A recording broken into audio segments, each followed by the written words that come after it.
Hey there, welcome to Sky Blue Sunday for the 23rd of the 10th, 2011. As you guys know, Coventry City played against Leeds during the week on Tuesday. We managed to get a pretty good result out of the game, scoring a goal in injury time to make the game 1-0. 1-1. So for the start of this week, we finished in 19th position before we took on the Clarets Burnley. With me today, as usual, there is my co-commentator Rob. Do you want to say a few words, Rob? Yeah, hi, thanks again for listening, everyone. So, as I said, yesterday we took on Burnley at the Rico Arena, home ground. It's been a fortress of late. I believe we've gone about 6 games without getting beaten. We've had 1 win, 5 draws, and it was looking like a pretty good game that was going to happen. I thought we were slight favourites for the win. What did you reckon before the game, Rob? I was cautiously optimistic because, as you say, I think a lot of people were expecting us to at least get something out of the game because of our decent last couple of results. Yeah, so just going into the game, we might as well get on with it because we want to try and make this a pretty quick episode today, just because we've got things to do and that sort of thing. And there's not really much to talk about in the back room. So, Rob, do you want to start off by naming the home team and I'll name the away team? Yep, okay, Coventry City lined up with Murphy in goal, back four of Keogh, Hussey, Wood and Christie, midfield of Klingon, Bell, Thomas and Bigirimana, and up front Jukovic and McDonald. On the bench was Dunn, Cameron, Baker, Deegan and O'Donovan. And for Burnley, the away team, Grant lined up in goal. The back four were Trippier, Edgar, Amugu and Easton. The midfield was McCann, Wallace, Stanislas and Bartley. And up front there was Tracy and Rodriguez. For the substitutes there were Stewart, me, McDonald, Hines and Austin. So those were the teams, and we'll get right into the game. The first couple of minutes started pretty well for Burnley. They had a couple of chances. What did you think of the first couple of minutes, Rob? I thought it was pretty even. It was one of the better first half performances from Coventry. I mean, the last couple of games we've not really come out of the blocks in the first half. So yeah, it was a good first half, and it was competitive. Both teams looking pretty good. Yeah, we were passing it around a bit. It was, as you say, it was really competitive. I did think the Sky Blues had the slight edge in the second half of the first half. We were passing it around really well, making a good few opportunities. And about midway through the first half, there was a one-on-one with who was it? It was McDonald and their keeper, who was I think Grant. It's Lee Grant, isn't it? Yeah, it is. Yeah. And it got through one-on-one with the keeper. It was just a race between the two, really. McDonald got onto the end of it, had a good shot. It could have been a little bit better, I think, if he'd have put it into one of the corners, but it was almost straight at the keeper. You can't really blame McDonald though, just because he's still getting back to full match fitness. I know that Andy Thorne and everyone says that he's back to match fitness, but I'm still not sure. But he has been looking really promising yesterday. He looked really good. He looked quite quick, didn't he, Rob? Yeah, he looked pretty sharp up front. As you say, we're not sure whether he's back to full fitness. I know Thorne said he was chomping at the bit to play, but that doesn't always mean that they're fully fit. It just means they want to get on the pitch again. But yeah, he had a decent performance in the first half with that chance. I mean, as you say, he could have done a bit better with it, putting it in the corner. But as he hasn't had a pre-season and he's only played a few times for us, then I'm sure if it had been playing a lot longer, then it'd have put that away. But yeah, we'll take the positives from it. Well, we all knew it was only a matter of time before he was going to get on the score sheet, and he actually did so on the hour mark. Chris Hussey was in the corner on the left-hand side, as he usually is on the flank. Jink past 3 players who were rushing towards him, trying to get their feet onto the ball. He managed to cross the ball over, and it was narrowly missed by Lukas Jukovic, but Cody McDonald came in at the back post to head into the bottom right corner of the keeper's goal. What did you think of it, Rob? It was a great goal. It was good to see the cross coming in from Hussey, because I know past few weeks he's getting a bit of stick from fans, but it was a great cross from getting past 3 defenders to whip the ball in. And yeah, it just needed a header in the middle, and yeah, McDonald was there to score for us, and it was a great team goal. Yeah, as you say, I think Chris Hussey's getting a little bit of stick from the fans, and I think it's a bit unfounded, to be honest. I don't see why they're having such a massive go at him. Every time I've seen him play, he seems as though he wants the ball, he wants to do well. Yesterday in particular, he actually did have a pretty good defensive spell as well, which is one of the things that Chris Hussey is weakest at, if you ask me. Yeah, he said he's been working on it in sort of after training sessions, so he's been working on his defending part of his game, which is good to see. Yeah, and I think he did really well. I mean, my dad went to the game and he said he was the standout player, in his opinion, and I kind of agree with that. There weren't any others that really shone, but Chris Hussey was one that always wanted the ball. As me and you know, Rob, in pre-season against Norwich, he was shouting like all of the time, and Yeah. we actually took the mickey out of him a little bit for it, because he wanted the ball so much and they just didn't seem to be passing it to him. But at the end of the day, it shows that he's got a want and a desire to play for the club, and it's just really refreshing to see that. The likes of Gail Bigaramana and Cyrus Christie are both doing the same thing, as well as Chris himself. They're all showing a desire to want to play for the club, get on the score sheet, make loads of passing moves, and be key players for the club. And one person that has really shone is Cyrus Christie for me. He didn't do too much yesterday, but the stuff that he still did was still really good. The guy's looking like he could be a real prospect, if you ask me. And I do think one thing that we're going to struggle with is keeping him at the club in the likes of the January transfer window and next summer. And the same goes for Bigaramana. I think we're going to get a little bit of a struggle to keep the players. What do you reckon, Rob? Well, yeah, we've heard in the week that apparently they've been offered new contracts. I think it was Bigaramana, Christie and Thomas as well. As you say, we've got to keep that quality at the club, as otherwise, what's the point? If you're going to just, as soon as we get a decent player, get rid of them, then, what's the point of anything? Because it would just be a weaker side again. And obviously we've seen that before with past players, but the shoestrings are a lot shorter now, so for us to do it now would be mad. And the players, they need to see that their future at the minute is with Coventry City, because they're going to be playing week in, week out, and they can learn the game and they can progress here rather than going and maybe sitting in someone's reserve team or not even on the bench, just sort of rotting away somewhere else on bigger money. But yeah, they've got to stay, I think, for now, and I think Thorne will make sure that he knows. Well, he makes sure that they know that they should stay, because they, as I say, they need to stay. Well, the one thing that happened with Kieran Westwood is he went to Sunderland, and a few of us were expecting him to be a first-team player, break into the first team, but that actually hasn't happened. And the thing is, we don't want that happening to the likes of Bigaramana and Cyrus Christie, who could well become really big players in the future, because they have got a lot of potential. Even though everyone will say, "Oh, they're playing for Coventry. Coventry is shit." We're in the Championship. We're in the second best league in England, and I really do think in a couple of years' time they could be people that are similar to the likes of Ben Turner, Callum Davenport in his prime, and Scott Dan, who are moving up into the Premier League and looking to get a spot in the England team. And it's just really refreshing to see that those players. We've still got some players with high potential, and hopefully we can keep hold of them for a couple of seasons, but you never know. So going back to the game, after McDonald scored his goal, within about 10 minutes, Wallace then equalised with a strike of his own. That was it was a one-on-one almost with the keeper.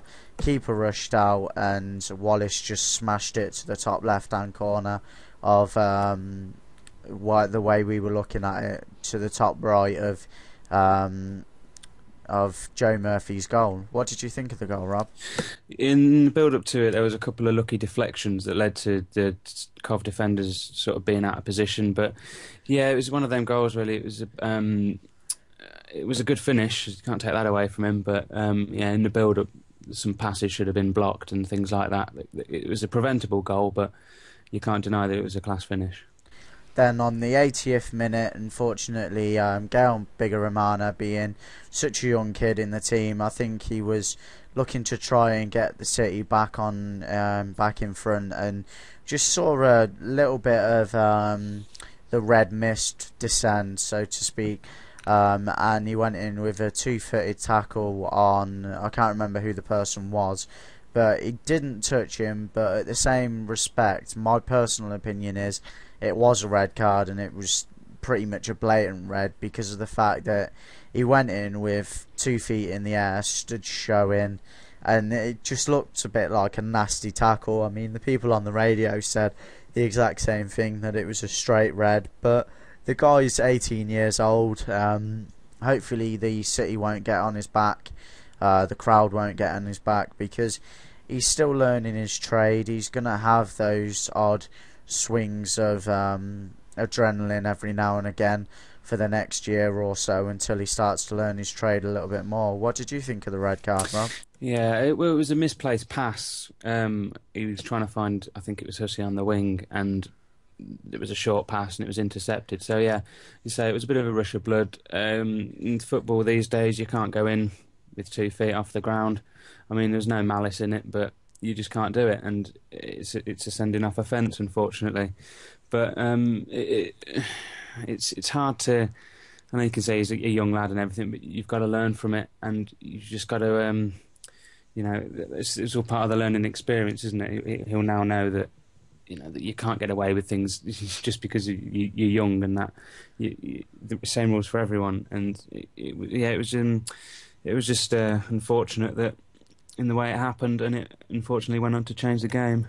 Yeah, I mean, I'm not very I wasn't very impressed with the Burnley team. No. And the especially the substitutes, because as soon as he went in for the tackle, they all came rushing out as quick as hell to try and to basically get him sent off. And I do think that pretty much made the referee's decision a lot easier, if that makes sense. Yeah, the fact that they put the pressure on, they came out to him, they sort of squared up to him, and I know he's only young, but at the end of the day, your substitutes aren't supposed to do that. I think that was pretty disgusting of them, but at the end of the day, if it was one of your friends that got tackled like that, would you stand up for them against the person that was doing it? I mean, I probably would, but it just seemed a bit too far. It was just overreaction. It was an overreaction, but the thing is, it's not just Burnley that do it. I mean, I think every other team do it except Coventry. I've never seen us do it.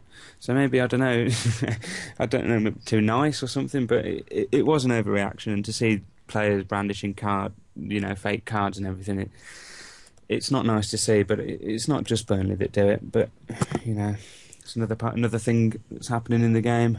Yeah, well, I'm not going to say that Coventry don't do it, because there's been some times where, I don't think we overreact as much as some of the other teams. I mean, Premier League teams are the worst for it. Oh, yeah, definitely. But, no, I'm just saying I can't remember from memory it being that, overreacting. I've seen a few flare-ups and things, but I've never seen it so. Yeah, I mean, Burnley it wasn't that long ago since they were in the Premiership.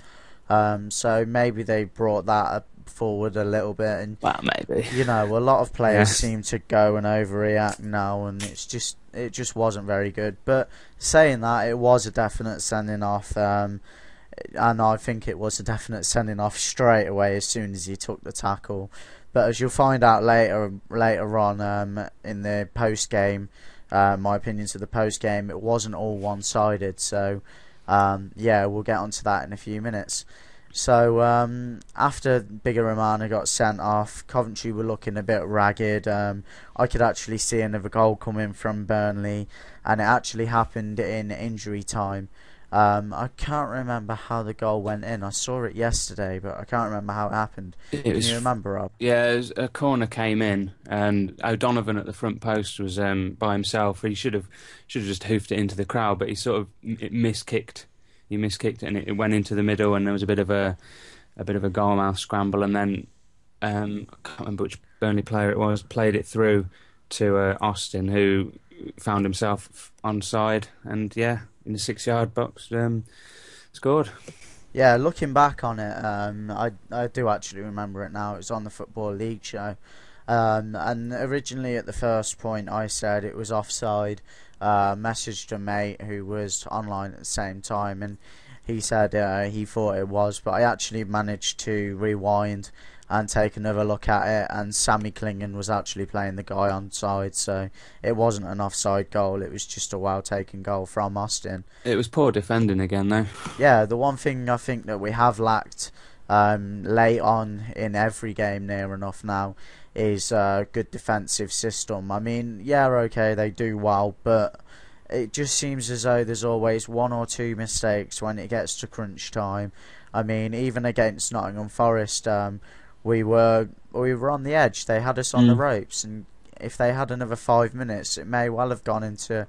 We may well have finished the game 1-1. So, I mean, what did you think of the defending? Well, it was almost inevitable, wasn't it? Really, I mean, after getting a late goal, a late equaliser at Leeds, you sort of maybe think you've turned the corner of conceding late goals, but it was just. It was poor defending. I mean, as I just said, O'Donovan should have just walloped it clear, but it was a missed kick, and then from then on in, it was just ball. It was sort of more chasing the ball rather than picking up the men. And then obviously Burnley picked out the man that was free, and yeah, he managed to score. And it's just disappointing after all that hard work, the first hour of the game. Just to get ahead and to keep passing the ball around. And then just all that hard work's just blown away in the last 10 minutes. Yeah, so the game finished 2-1 to Burnley, which meant, unfortunately, we dropped 2 places into 21st on 11 points, just outside the relegation zone by a point. And our goal difference is a little bit better than Watford's, and just hopefully we can get a win against Doncaster and move up the table a little bit next Saturday. What do you think, Rob? Well, yeah, hopefully it's a 6-pointer, isn't it? I mean, it doesn't matter what stage of the season it is. We need to be beating the teams in and around us. So, especially after the way we lost yesterday, we definitely need to get 3 points away at Doncaster. It's not going to be easy. I'm not saying it's going to be easy at all, but it's one of those games that you look at it and you say you've definitely got to get 3 points from it, because if you look at the games after that, you've got Millwall away, Southampton, West Ham, Brighton, Cardiff. They're really going to be really tough games, and we need to start picking up points from the teams around us, definitely. Yeah, I mean, I agree with you. Otherwise, it's going to be a case of it really is going to be a relegation battle, and we don't really want the team to be obviously in one of those, seeing as we are a pretty big team, in my opinion. We've got a well-founded history. Yeah, no one's too big to go down, though. Exactly. But, just a message to all of the Cov fans, keep going up there, keep supporting the team, because at the end of the day, once the fans start to fall away, the team will too, and that's just basic fact, really. So, going back to the game, I just want to talk about the Bigger decision, and in particular the referee on the game. I actually believe that the two key points in the game, the two key decisions the referee got right, which were the Bigger sending off and the penalty shout that we had in about the 86th minute, maybe 90th. It might have been in injury time. But basically what happened was Chris Hussey got fouled on the edge of the area. The ball ran through to, I believe, Roy O'Donovan. Yeah. Might have been Jukovic. I think it was Roy O'Donovan. Yeah, it was, yeah. The referee signalled to play on, and then pulled it back 2 seconds later because there wasn't an actual advantage played. Now, when I was walking home, a lot of people were saying it should have been a penalty and this, that and the other, and I don't think there was a foul on Roy O'Donovan, and I think the referee was right to pull it back. Someone on the radio said if you're going to play advantage, then at the end of the day, if we muck up the advantage, that's tough. A free kick shouldn't have been awarded. It should have either been a free kick or straight away or nothing at all. And I kind of disagree with that. For me, the referees at their own discretion when they add on when they play an advantage. So it's sort of like in rugby they have sort of like a 10-second, 15-second, or there's a penalty, and if there's no advantage then a penalty gets awarded. It's not the same in football, but for me it's sort of similar. The referee can play an advantage for about 2 seconds, see if there's an advantage. If there is, then the free kick or foul gets written off, and then you go into just playing normally, or the referee could pull it back. And I think he was well within his right to pull it back. What did you think, Ralph? Yeah, well, it was a foul on the edge, and he did play advantage, and the ball went through to O'Donovan in the middle, and he just miscontrolled it, and he went over, but he wasn't fouled. So as you say, it wasn't a penalty, and yeah, I think the referee was right to pull it back for the free kick, which, if I remember rightly, Klingon hit quite well, and it was a good save from the keeper. I think was that one, or might have been the other one, but yeah, that was one. So yeah, it was one of the very few decisions the referee got right. Yeah, I agree with it. Apart from those two decisions, I think the referee was, to be honest, pretty damn awful. And it really annoys me that a lot of referees are saying, please don't get on our backs, don't do this, don't do that, and don't do the other. But we are in the second best league in England. Now, the Premiership does get these decisions like that, but it's not as often where there are bad referees. And why is it that we always get the crap referees? Not Coventry in particular, the whole of the Championship. There's always something going on every week where a decision's been given wrong. And it reminds me of sort of like the Graham Poll thing when he brought out the 3 yellow cards. You remember that? Yeah. At the World Cup. He was demoted from going to referee at Premiership football clubs. But where did he come? He came to Championship football clubs. I think if somebody's making as big a decision as it is like that, then they shouldn't even be in refereeing in Championship clubs. It should be League 1, League 2, Conference until they work their way back up. If you do something wrong, you usually get the sack, or if you do something wrong, you'll get put at a lower place. You won't go down one bracket, if that makes sense. You'll go down more than that and work your way back up.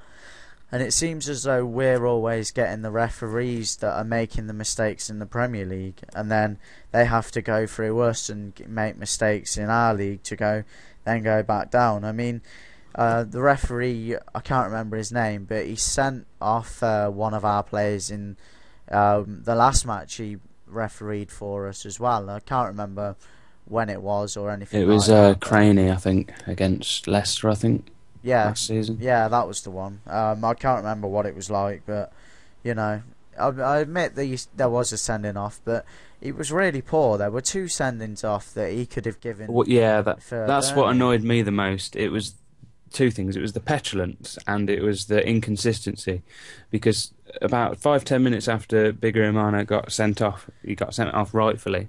There was a very similar challenge up the other end, a Burnley player on one of our defenders, 2-footed challenge, and it just passed by as if nothing happened. And you know, you've got to pick up on it. It's not one rule for one and one rule and different for another. It's got to be the same for both teams, and that's what annoyed me the most about it. Because I mean, I know a lot of fans were just having a go at the ref because he'd sent Bigger off, because that's what you do. But that's what annoyed me the most. And the second thing was the booking of Joe Murphy, when he got booked for time waste, and even though the ball boy hadn't thrown in the ball back yet, when the ball wasn't even in his control, and he got booked for time wasting, and he was just picking up on little things that were wrong and booking players for it. I think Wood got booked as well, and for time wasting and arguing and things. It's just annoying that it just seemed to be inconsistent and petulant.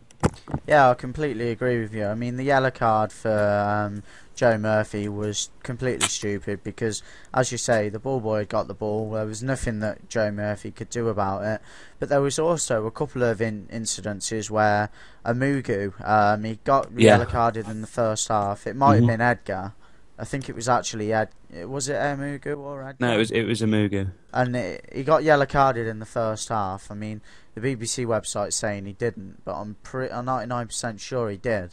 He got yellow carded Yeah, he in the did. first half for pulling down Lukas Jukovic, and he kept doing it. There were two other incidents in the second half where he did it again. And the first one, give him the benefit of the doubt. Say if you do it again, you're going off. 2 minutes later, did the exact same thing again.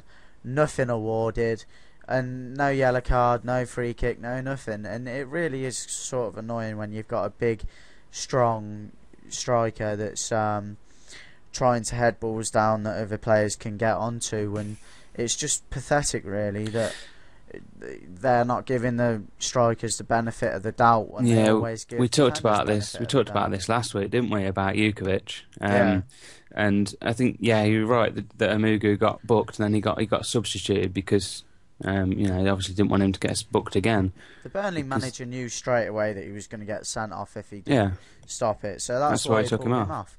But he should have been sent off 5 minutes before they took him off for the pulling down Jukovic before. So it just seemed like I don't know if you knew at half time as well. A couple of the Cov fans were jeering the referee, and Mm. as he came out, he actually bowed to the Tesco stand, I Yeah, I believe heard it about was. that. Yeah, I didn't see it, but I heard about it. Yeah, I didn't see it either, but it was on one of the Cov fan sites, sort of thing, and I think that's absolutely atrocious from the It is. referee. If it did happen, then that needs looking into because that is ridiculous. It's almost like when, say, Rooney gave or let's say Gary Neville gave the Arsenal players the two fingers, the Arsenal fans the two fingers. Mm. He got reprimanded for it.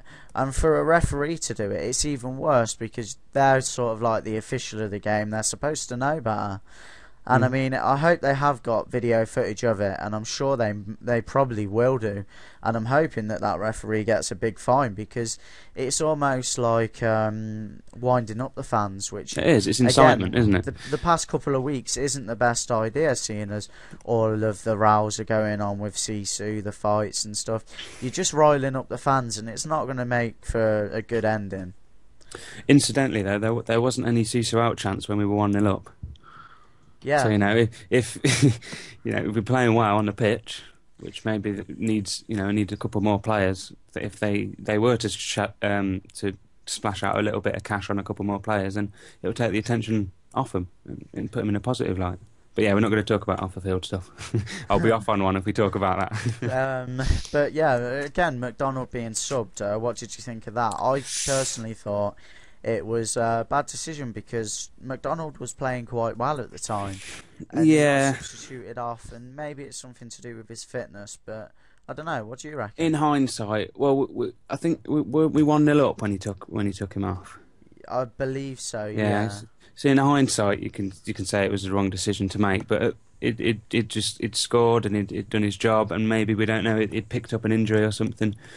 But I don't know. It's one of them decisions that you can't really look back on now. I mean, he's made it, and you make the substitution obviously because he's either told the bench that he wants to come off or it's tactical. And to bring O'Donovan on, extra fresh legs up front. If O'Donovan would have gone on to score, then we wouldn't be talking about the substitution. So it can go either way. Yeah, I Substitutions suppose I like see that. what you mean. Personally, I think it was a risky decision because Burnley looked like they were going to score, and I think McDonald would have had more prowess and been more of a threat than O'Donovan. Yeah. But at the end of the day, if if McDonald is suffering still with a bit of fitness problems, then you've got to take him off because he's not going to help the team. So I don't know. Maybe Andy Thorne knows something we don't. I am surprised we didn't see either Deegan or Cameron come on though for the last 10 minutes, considering we were down a man. Just to strengthen up the midfield and that. I was surprised that didn't happen. Yeah, But I mean, yeah, but let's move on anyway. The Sisu out stuff. There wasn't that much. I saw one or two shirts, but I didn't really hear any Sisu out chants. Which means it's obviously gone a bit quiet. I don't know whether you heard any, Rob. I didn't hear any. No. No, so I think that's a good thing because, I mean, we need to concentrate on the football, whether they own us or not. Who cares? It's got to be the football that we're thinking about during games. As for the news that Sisu are closing in on a deal to buy a stake in the Rico Arena, I don't know if that's true. Maybe it could be a sort of way to build up the assets ready for a salon sort of thing. I don't know. Have you heard anything? Yeah, there was an article in I think it was the Daily Mail with Ken Dooley asking him a few questions about it, but he wasn't really making any promises. It was just sort of a little bit of an update saying there's interest in buying the stadium, but I'm sure that Sisu said they had interest in buying the stadium when they took over 3 years ago. So, there's nothing's happened really since then. So I'd take it with a bit of pinch of salt, and just I don't really know what else. Yeah. At the end of the game, there was also, this is more on about the rapid response and the stewards. At the end of the game, one of the stewards in Singer's Corner in the Tesco stand, I think it's the Tesco stand. Yeah. One of the stewards apparently laughed when the second goal went in and was laughing at the fans, almost riling them up again. And when this guy questioned him why he was laughing as he was leaving, the rapid response or steward or whatever he was turned around and said, "I'm not a Coventry fan, I'm bloody buzzing," or something like that. So it's just like, you're cruising, you're gonna get yourself hit if you're not careful. The guy actually said he wanted to hit him, but it's not worth getting banned.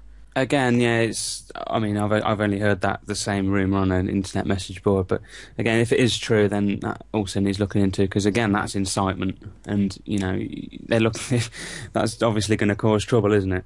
And it just needs to be stamped out.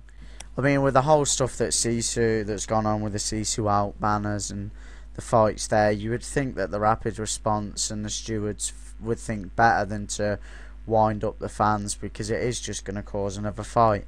Mm-hmm. And at the end of the day, I hope the guy who had it done to him has submitted a report about the steward, and I'm hoping that the steward basically loses his job, because to be honest, it's just disgusting that somebody would sink that low. I mean, yeah, okay, a little bit of banter's fine, but when you're a steward, it's you're the authority figure, aren't you? You're meant to be, keeping control of everyone else, not inciting any trouble. It's like a teacher laughing at a kid for doing something wrong. Yeah. It just incites them even more and makes them do it even more. It just doesn't happen. So, I mean, hopefully there's an official complaint being sent about that guy, but I don't know. We'll just have to wait and see. So, next week we have, who is it that we've Doncaster. got? Doncaster. Away. So, what do you reckon the result will be for that, Rob? Well, I mentioned earlier we need to win it, but hopefully, we can move on from the poor end from the last game yesterday, and hopefully go out and play some of that stuff that we were playing in the first half. That was decent passing, build-up play, and get some decent balls into the box, and hopefully get a decent result. Yeah, you just don't know, do you? You really can't predict Coventry. Yeah, I'm going to put a prediction of 2-0 Cov, just because I think that we are stronger than Doncaster. We've got a stronger strike force. We've got a pretty good defence.